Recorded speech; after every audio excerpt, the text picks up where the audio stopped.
ಬಳ್ಳಾರಿ ದೋಸ್ತಿ ಫೈಟ್ ಶಮನಕ್ಕೆ ಇನ್ನಿಲ್ಲದಂತ ಕಸರತ್ತನ್ನು ಮಾಡಲಾಗ್ತಾ ಇದೆ.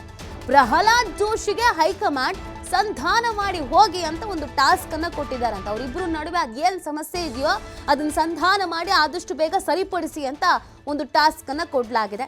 ದಿಲ್ಲಿಗೆ ಕರ್ಕೊಂಡು ಬನ್ನಿ ಅಂತ ಜೆ.ಪಿ. ನಡ್ಡಾ ಸೂಚನೆಯನ್ನ ಕೊಟ್ಟಿದ್ದಾರಂತೆ. ಈಗಾಗಲೇ ಶ್ರೀರಾಮುಲು ಜೊತೆ ಮಾತನಾಡಿದ್ದಾರೆ ಜೆ.ಪಿ. ನಡ್ಡಾ ಅನ್ನೋದು ಗೊತ್ತಾಗ್ತಾ ಇದೆ. ರೆಡ್ಡಿ ರಾಮುಲು ಇಬ್ರು ದುಡುಕಿ ನಿರ್ಧಾರವನ್ನು ತೆಗೆದುಕೊಳ್ಬಾರ್ದು, ದೆಹಲಿಗೆ ಬನ್ನಿ ಕುಳಿತು ಮಾತಾಡೋಣ, ಯಾವುದೇ ಆ ಥರದ ನಿರ್ಧಾರ ಬೇಡ ಅಂತ ನಾಯಕರುಗಳು ಹೇಳಿದ್ದಾರಂತೆ. ಸೊ ಒಂದ್ ಕಡೆಯಲ್ಲಿ ಬಿಜೆಪಿಯ ರಾಷ್ಟ್ರೀಯ ನಾಯಕರುಗಳು ರಾಮುಲು ಮತ್ತು ರೆಡ್ಡಿಯನ್ನು ಒಂದುಗೂಡಿಸುವಂತ ಪ್ರಯತ್ನ, ಬಿಜೆಪಿಯಲ್ಲೇ ಉಳಿಸಿಕೊಳ್ಳುವಂತ ಪ್ರಯತ್ನ, ಅವರಿಬ್ಬರ ನಡುವೆ ಸಂಧಾನ ಮಾಡುವಂತ ಪ್ರಯತ್ನ, ಆ ನಿಟ್ಟಿನಲ್ಲಿ ಏನೇನು ಮಾಡಬಹುದೋ ಆ ಪ್ರಯತ್ನಗಳನ್ನು ಮಾಡ್ತಾ ಇದ್ದಾರೆ. ಬಿಜೆಪಿಯಲ್ಲಿಯೇ ಇನ್ನೊಂದು ಟೀಮ್ ಇದ್ದು ಅವರು ಕೂಡ ಇನ್ನೊಂದು ಥರದ ಪ್ರಯತ್ನ ಮಾಡ್ತಾ ಇದ್ದಾರೆ. ಅಲ್ಲಿಗೆ ಬಿಜೆಪಿಯಲ್ಲಿ ಮನೆ ಒಂದು ಮೂರು ಬಾಗಿಲು ಅನ್ನೋ ಥರ ಆಗಿ ಹೋಗಿದೆ. ಸೊ ಇದೀಗೇನೋ ಪ್ರಹ್ಲಾದ್ ಜೋಶಿ ಅವರಿಗೆ ಒಂದು ಟಾಸ್ಕ್ ಕೊಟ್ಟಿದ್ದಾರಂತೆ. ಅವರಿಬ್ರು ಸಮಸ್ಯೆ ಏನಿದೆಯೋ ಗೊತ್ತಿಲ್ಲ, ಕೂತು ಮಾತಾಡಿ, ಜೊತೆಗೆ ಅವ್ರನ್ನ ಇಮಿಡಿಯೇಟ್ ಆಗಿ ಕರ್ಕೊಂಡು ಬನ್ನಿ ಇಲ್ಲಿಗೆ ಅಂತ ಹೇಳಿದ್ದಾರಂತೆ. ಜೆ.ಪಿ. ನಡ್ಡಾ ಅವರು ಟಾಸ್ಕ್ ಅನ್ನ ಕೊಟ್ಟಿದ್ದಾರಂತೆ, ರಾಮುಲು ಅವರನ್ನು ಕರ್ಕೊಂಡು ಬನ್ನಿ ಮಾತಾಡೋಣ ಅಂತ. ಸೊ ಅದ್ರ ಜೊತೆಗೆ ಈಗ ಆಲ್ರೆಡಿ ರಾಮುಲು ಜೊತೆಗೆ ಮಾತಾಡಿ ಒಂದಷ್ಟು ಬುದ್ಧಿ ಮಾತು ಹೇಳಿದಾರಂತೆ. ಏನೇ ಸಮಸ್ಯೆ ಇದ್ರೂ ಅದನ್ನು ಬಗೆಹರಿಸಬಹುದು, ಮಾತಾಡಬಹುದು, ಆದರೆ ಯಾವುದೇ ಕಾರಣಕ್ಕೂ ದುಡುಕಿನ ನಿರ್ಧಾರವನ್ನು ಕೈಗೊಳ್ಳಬೇಡಿ, ಅಂದರೆ ಕಾಂಗ್ರೆಸ್ಸಿಗೆ ಹೋಗ್ತಾರೆ ಅಂತ ರೆಡ್ಡಿ ಅವ್ರಿಗೆ ಏನು ಹೇಳಿದ್ರು ಹಾಗೇನಾದರೂ ಹೋಗಿಬಿಡಬಹುದಾ, ಆ ಕಾರಣಕ್ಕಾಗಿ ದುಡುಕಿನ ನಿರ್ಧಾರವನ್ನು ಕೈಗೊಳ್ಳಬೇಡಿ ಅಂತ ಕೂಡ ಹೇಳಿದ್ದಾರಂತೆ. ಈಗ ಆಲ್ರೆಡಿ ಕಾಂಗ್ರೆಸ್ನ ನಾಯಕರುಗಳು ಪ್ರಿಯಾಂಕ್ ಖರ್ಗೆ, ಎಂ ಬಿ ಪಾಟೀಲ್ ಅವರು, ಈ ಹಿಂದೆ DCM ಎಲ್ಲರೂ ಕೂಡ ಒಂದಷ್ಟು ಜನ ಕಾಂಗ್ರೆಸ್ಸಿಗೆ ಬರ್ತಾರೆ, 40ಕ್ಕೂ ಹೆಚ್ಚು ಜನ ಕಾಂಗ್ರೆಸ್ಸಿಗೆ ಬರ್ತಾರೆ, ಈ ಥರ ಎಲ್ಲ ಹೇಳ್ತಾ ಇದ್ದಾರೆ.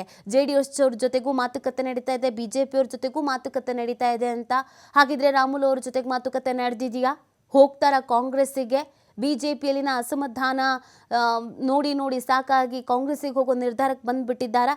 ಅದಕ್ಕೇನೆ ಹೈಕಮಾಂಡ್ ನಾಯಕರು ಅಲರ್ಟ್ ಆಗಿದ್ದಾರಾ? ಗೊತ್ತಿಲ್ಲ. ಸೊ ಇದೀಗ ಯತ್ನಾಳ್ ಮಾತಿಗೆ ಮನವೊಲಿಕೆ ಮಾಡ್ಕೊಳ್ತಾರ ರಾಮುಲು, ಅಥವಾ ನಡ್ಡಾ ಅವ್ರ ಮಾತಿಗೆ ಮನವೊಲಿಕೆ ಮಾಡ್ಕೊಳ್ತಾರ ರಾಮುಲು ಅವರು, ಅಥವಾ DK ಶಿವಕುಮಾರ್ ಅವರೇನಾದರೂ ನಿಜವಾಗ್ಲೂ ಮಾತುಕತೆ ನಡೆಸಿ ಕಾಂಗ್ರೆಸ್ಸಿಗೆ ಹೋಗ್ತಾರ ರಾಮುಲು ಅವರು? ಗೊತ್ತಿಲ್ಲ. ರಾಮುಲು ಅವರ ನಡೆ ಮತ್ತು ಅವರ ನುಡಿ, ಮುಂದಿನ ಅವರ ಹೆಜ್ಜೆ ಸಾಕಷ್ಟು ಕುತೂಹಲಕ್ಕೆ ಕಾರಣವಾಗ್ತಾ ಇದೆ. ರಾಜ್ಯ ಬಿಜೆಪಿಯಲ್ಲಿ ಅಸಮಾಧಾನಗಳು ಮತ್ತು ಭಿನ್ನಾಭಿಪ್ರಾಯಗಳು ಅನ್ನುವಂಥದ್ದು ಇದೀಗ ಮಿತಿ ಮೀರಿ ಹೋಗಿದೆ ಅನ್ನೋದು ಕೂಡ ಗೊತ್ತಾಗ್ತಾ ಇದೆ. ಹೈಕಮಾಂಡ್ ನಾಯಕರಿಗೆ ಒಂದಾದ್ಮೇಲೆ ಒಂದು ತಲೆನೋವು ಶುರು ಆಗ್ತಾ ಇರೋದು. ಈಗ ಆಲ್ರೆಡಿ ಭಿನ್ನಮತೀಯರು ಅಂತ ಅನ್ನಿಸ್ಕೊಂಡವ್ರನ್ನ ಕಂಟ್ರೋಲಿಗೆ ತಗೊಳ್ಳೋದು ಹೇಗೆ ಅಂತ ನೋಡ್ತಿರ್ಬೇಕಾದ್ರೇನೆ, ಒಂದು ಕಾಲದಲ್ಲಿ ಒಟ್ಟಿಗೆ ನಿಂತು ಸಹೋದರರಾಗಿ, ಸ್ನೇಹಿತರಾಗಿ BJPಯನ್ನು ಅಧಿಕಾರಕ್ಕೆ ತರೋದಕ್ಕೆ ಏನು ಮಾಸ್ಟರ್ ಪ್ಲಾನ್ ಮಾಡಬೇಕೋ ಆ ಎಲ್ಲ ಮಾಸ್ಟರ್ ಪ್ಲಾನನ್ನು ಮಾಡಿದ್ದು ಈ ಜೋಡೆತ್ತುಗಳು. ಇವರಿಬ್ಬರು ಏನಾದರೂ ಪ್ಲಾನ್ ಮಾಡಿದ್ರು, ಒಟ್ಟಿಗೆ ಇದ್ದಾರೆ ಅಂತಂದರೆ ಖಂಡಿತವಾಗಿ ಅಲ್ಲಿ BJPಗೆ ಸಕ್ಸಸ್ ಸಿಕ್ಕೇ ಸಿಗುತ್ತೆ ಅಂತ ನಂಬಿಕೆ ಇತ್ತು. ಇಬ್ಬರೂ ಕೂಡ ಕೇಂದ್ರದ ಮಟ್ಟದಲ್ಲೂ ಕೂಡ ಹೆಸರು ಮಾಡಿದರು. ಇವರಿಬ್ಬರು ಒಬ್ಬರಾಗಿ ಇರೋದಕ್ಕಿಂತ ಇಬ್ಬರು ಆಗಿಗೆ ಹೆಚ್ಚಿನ ರೀತಿಯಾದಂಥ ಪ್ರತಿಷ್ಠಿತೆ ಇತ್ತು. ಆದರೆ ಇವರಿಬ್ಬರೇ ಬೇರೆ ಬೇರೆ ಆಗ್ತಾ ಇರೋದು ಕೂಡ, ಆಗಿರೋದು ಕೂಡ, ಜೊತೆಗೆ ಒಬ್ಬರ ಮೇಲೆ ಒಬ್ಬರು ಆರೋಪಗಳನ್ನು ಮಾಡ್ಕೊಳ್ತಾ ಇರೋದು BJPಗೆ ಸಹಿಸೋಕ್ಕಾಗ್ತಾ ಇಲ್ಲ.